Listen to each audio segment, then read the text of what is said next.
जय श्री राम मेरे प्यारे भक्तों। आज के रामायण पाठ में आप सभी का स्वागत है। आइए शुरू करते हैं रामचरितमानस से लंका कांड के 71वें दोहे के हिंदी अनुवाद से। शिव जी कहते हैं, हे गिरिजे, कुंभकर्ण जो नीच राक्षस और पाप की खान था, उसे भी श्री राम जी ने अपना परम धाम दे दिया। अतः वे मनुष्य निश्चय ही मंदबुद्धि हैं जो उन श्री राम जी को नहीं भजते। दिन का अंत होने पर दोनों सेनाएं लौट पड़ी। आज के युद्ध में योद्धाओं को बड़ी थकावट हुई, परंतु श्री राम जी की कृपा से वानर सेना का बल उसी प्रकार बढ़ गया जैसे घास पाकर अग्नि बहुत बढ़ जाती है। उधर राक्षस दिन रात इस प्रकार घटते जा रहे हैं जिस प्रकार अपने ही मुख से कहने पर पुण्य घट जाते हैं। रावण बहुत विलाप कर रहा है, बार बार भाई कुंभकर्ण का सिर कलेजे से लगाता है। स्त्रियां उसके बड़े भारी तेज और बल को बखान करके हाथों से छाती पीट पीट कर रो रही हैं। उसी समय मेघनाद आया और उसने बहुत सी कथाएं कहकर पिता को समझाया और कहा, कल मेरा पुरुषार्थ देखिएगा, अभी बहुत बड़ाई क्या करूं। हे तात, मैंने अपने इष्ट देव से जो बल और रथ पाया था, वह बल और रथ अब तक आपको नहीं दिखलाया था। इस प्रकार डींग मारते हुए सवेरा हो गया। लंका के चारों दरवाजों पर बहुत से वानर आ डटे। इधर काल के समान वीर वानर भालू हैं और उधर अत्यंत रणधीर राक्षस। दोनों ओर के योद्धा अपनी अपनी जय के लिए लड़ रहे हैं। हे गरुड़, उनके युद्ध का वर्णन नहीं किया जा सकता। मेघनाद उसी पूर्वोक्त माया पर रथ पर चढ़कर आकाश में चला गया और अट्टहास करके गरजा, जिससे वानरों की सेना में भय छा गया।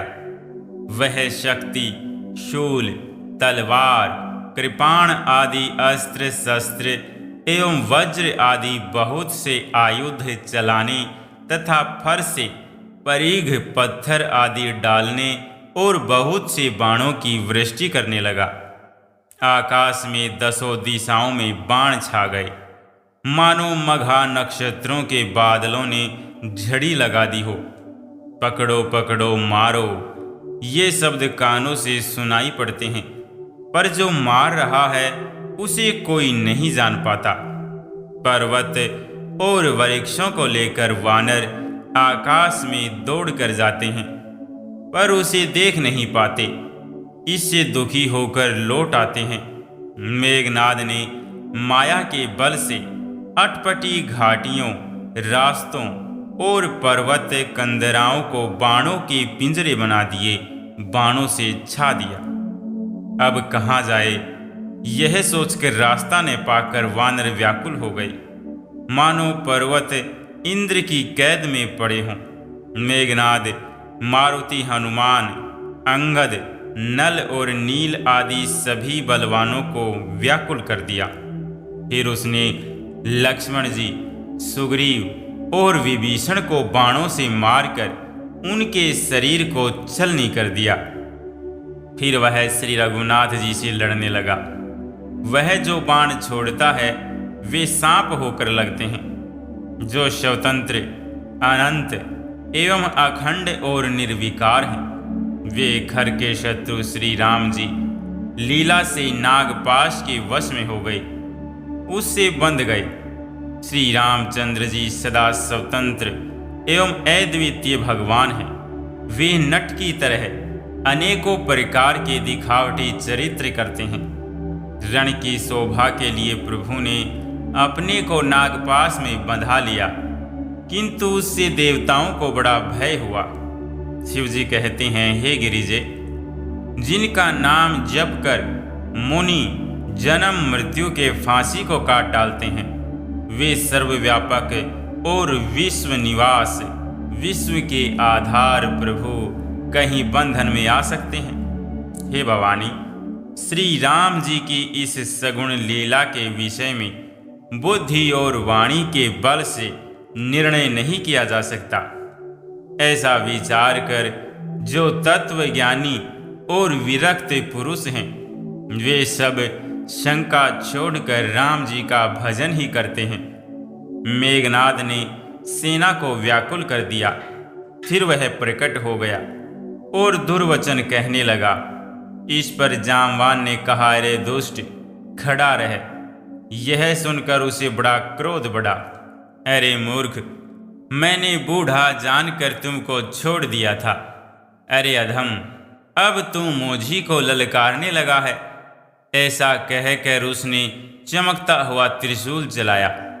जामवान उसी त्रिशूल को हाथ से पकड़ कर दौड़ा और उसे मेघनाद की छाती पर दे मारा। वह देवताओं का शत्रु चक्कर खाकर पृथ्वी पर गिर पड़ा। जामवान ने फिर क्रोध में भरकर पैर पकड़कर उसको घुमाया और पृथ्वी पर पटक कर उसे अपना बल दिखलाया, किंतु वरदान के प्रताप से वह मारे नहीं मरता। तब जामवान ने उसका पैर पकड़कर उसे लंका पर फेंक दिया। इधर देवर्षि नारद जी ने गरुड़ को भेजा। वे तुरंत ही श्री राम जी के पास आ पहुँचे। पक्षीराज गरुड़ जी सब माया सर्पों के समूह को पकड़कर खा गए। तब सब वानरों के झुंड माया से रहित होकर हर्षित हुए। पर्वत, वृक्ष, पत्थर और नख धारण किए वानर क्रोधित होकर दौड़े। निशाचर विशेष व्याकुल होकर भाग चले और भागकर किले पर चढ़ गए। मेघनाद की मूर्छा छूटी। पिता को देखकर उसे बड़ी शर्म लगी।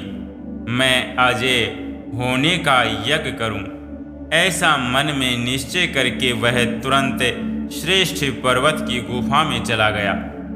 यहाँ विभीषण ने यह सलाह विचारी और श्री रामचंद्र जी से कहा, हे अतुलनीय बलवान उदार प्रभु, देवताओं को सताने वाला दुष्ट मायावी मेघनाद अपवित्र यज्ञ कर रहा है।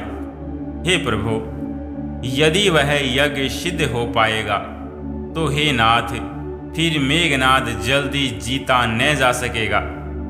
यह सुनकर श्री रघुनाथ जी ने बहुत सुख माना और अंगद आदि बहुत से वानरों को बुलाया और कहा, हे भाइयों, सब लोग लक्ष्मण के साथ जाओ और जाकर यज्ञ को विध्वंस करो।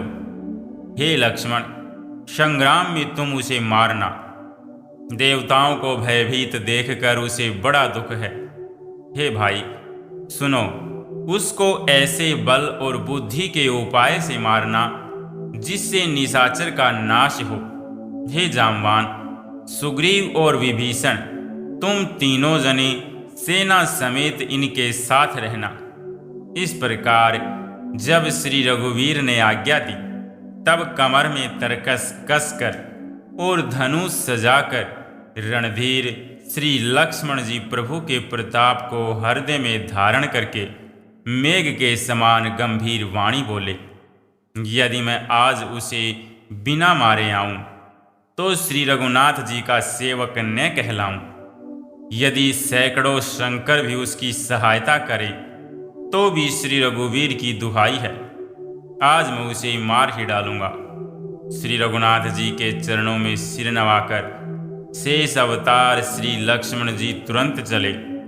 उसके साथ अंगद, नील, मयंद, नल और हनुमान आदि उत्तम योद्धा थे। वानरों ने जाकर देखा कि वह बैठा हुआ खून और भैंसे की आहुति दे रहा है। वानरों ने सब यज्ञ विध्वंस कर दिया।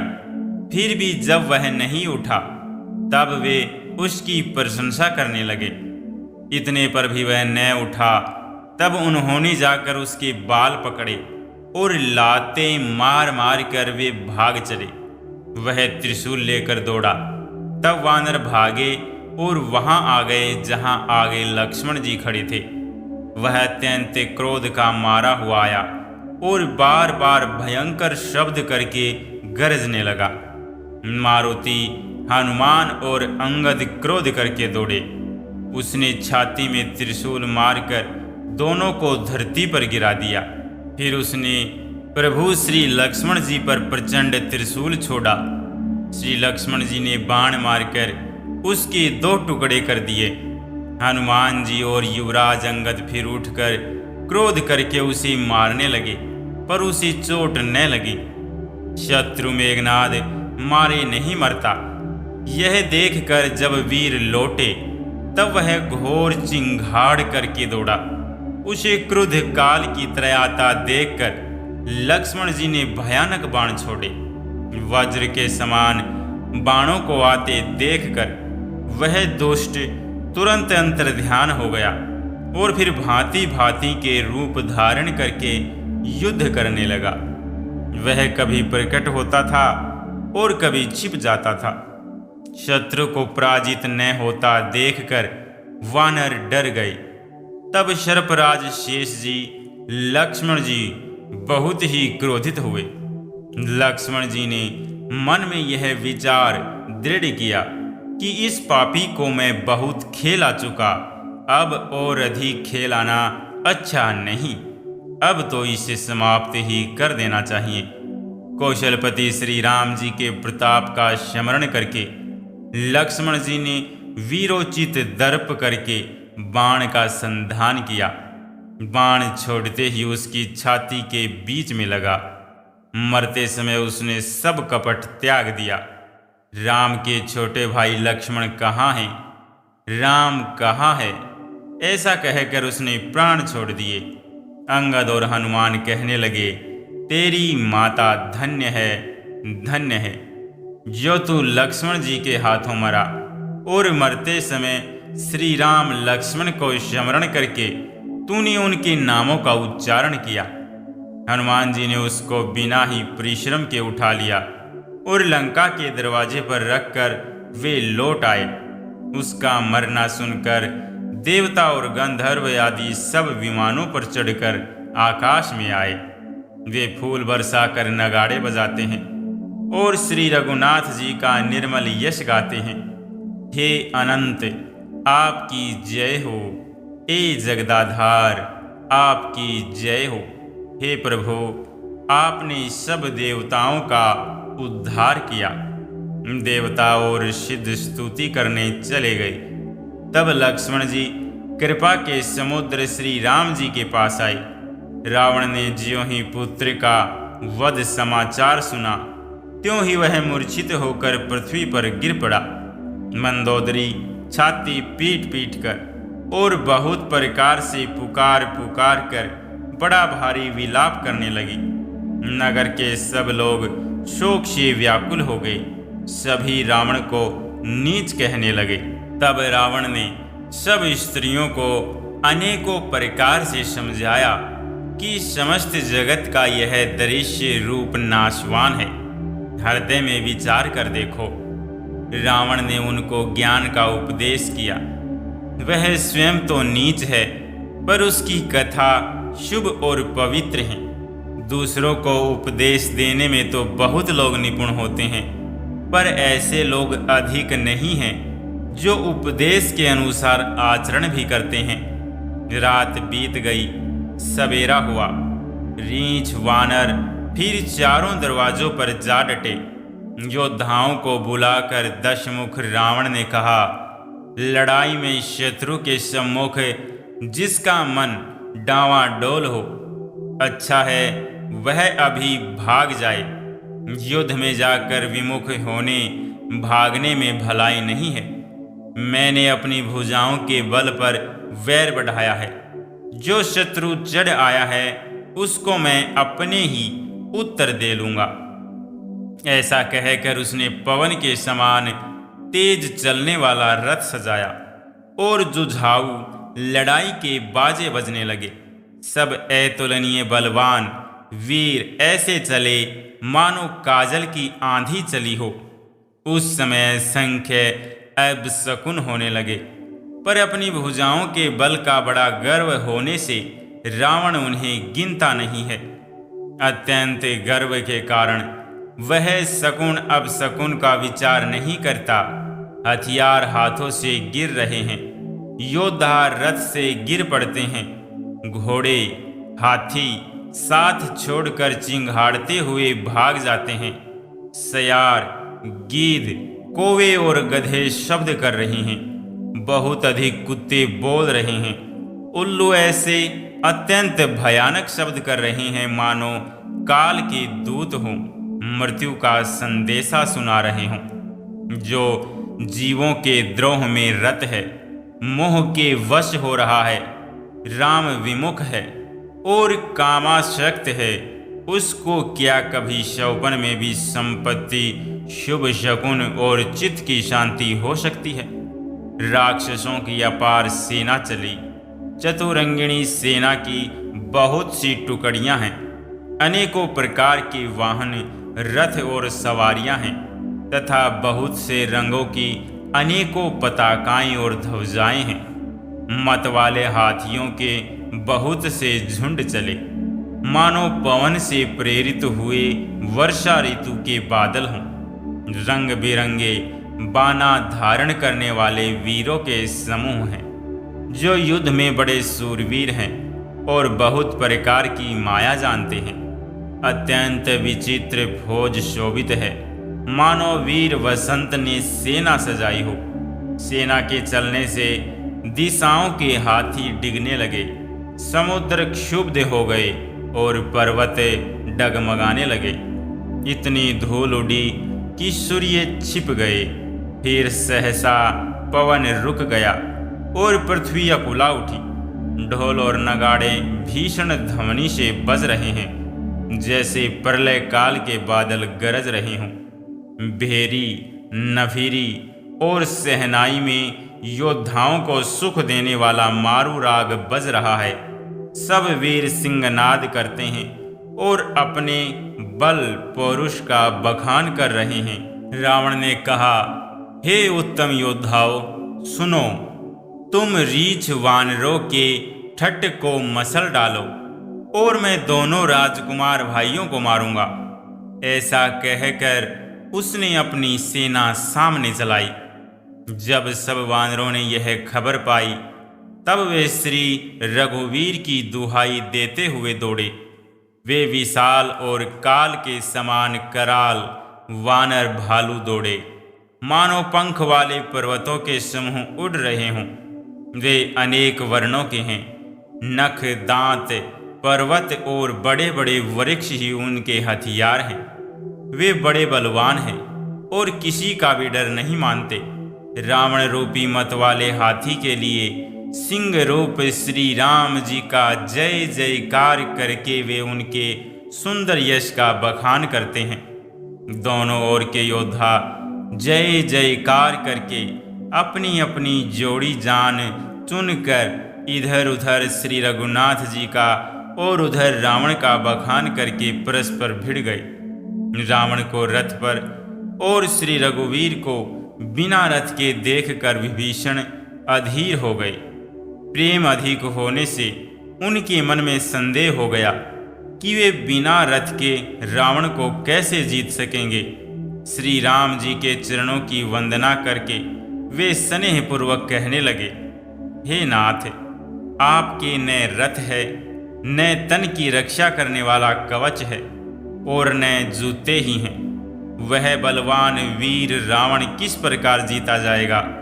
कृपा निधान श्री राम जी ने कहा, हे सखे, सुनो, जिससे जय होती है वह रथ दूसरा ही है।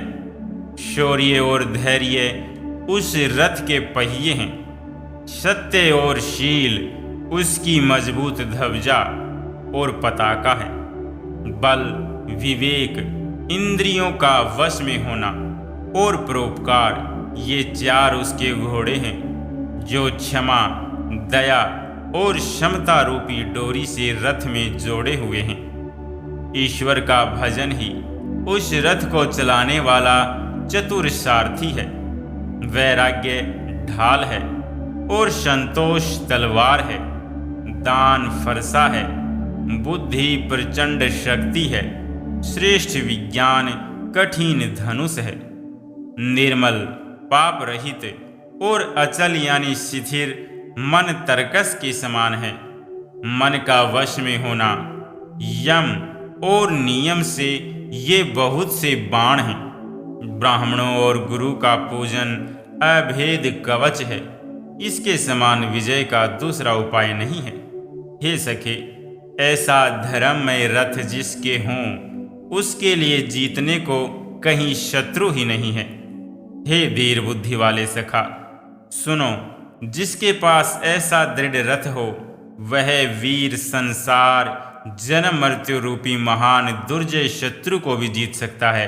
रावण की तो बात ही क्या है। प्रभु के वचन सुनकर विभीषण जी ने हर्षित होकर उनके चरण कमल पकड़ लिए और कहा, हे कृपा और सुख के समूह श्री राम जी, आपने इसी बहाने मुझे महान उपदेश दिया।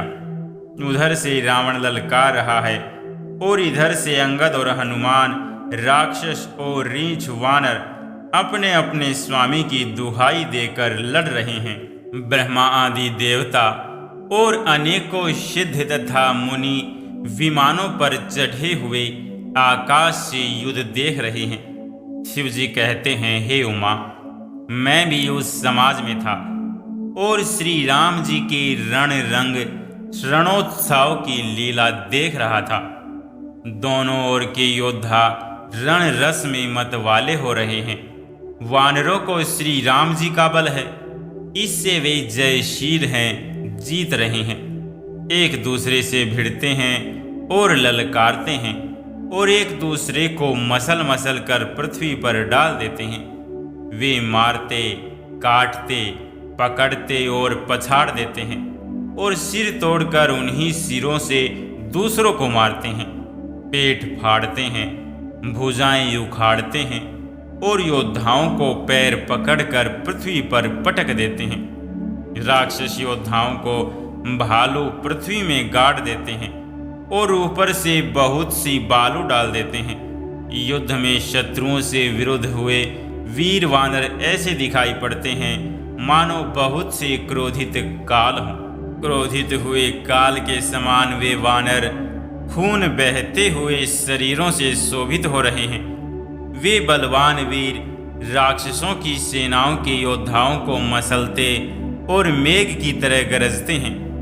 डांट कर चपेटों से मारते, दांतों से काट कर लातों से पीस डालते हैं। वानर भालू चिंघाड़ते और ऐसा छल बल करते हैं जिससे दुष्ट राक्षस नष्ट हो जाए। वे राक्षसों के गाल पकड़कर फाड़ डालते हैं, छाती चीर डालते हैं और उनकी आंतड़ियां निकाल कर गले में डाल लेते हैं। वे वानर ऐसे देख पड़ते हैं मानो प्रहलाद के स्वामी श्री नरसिंह भगवान अनेकों शरीर धारण करके युद्ध के मैदान में क्रीड़ा कर रहे हों। पकड़ो, मारो, काटो, पछाड़ो आदि घोर शब्द आकाश और पृथ्वी में भर गए हैं। श्री रामचंद्र जी की जय हो, जो सचमुच तृण से वज्र और वज्र से तृण कर देते हैं, यानी निर्बल को सबल और सबल को निर्बल कर देते हैं। अपनी सेना को विचलित हुए देखा और 20 भुजाओं में 10 धनुष लेकर रावण रथ पर चढ़कर गर्व करके लोटो लोटो कहता हुआ चला। जय श्री राम। मेरे प्यारे भक्तों, आज के रामायण पाठ को हम यहीं पर विश्राम करते हैं। मिलते हैं कल के रामायण पाठ में। तब तक के लिए आप सभी को जय जय श्री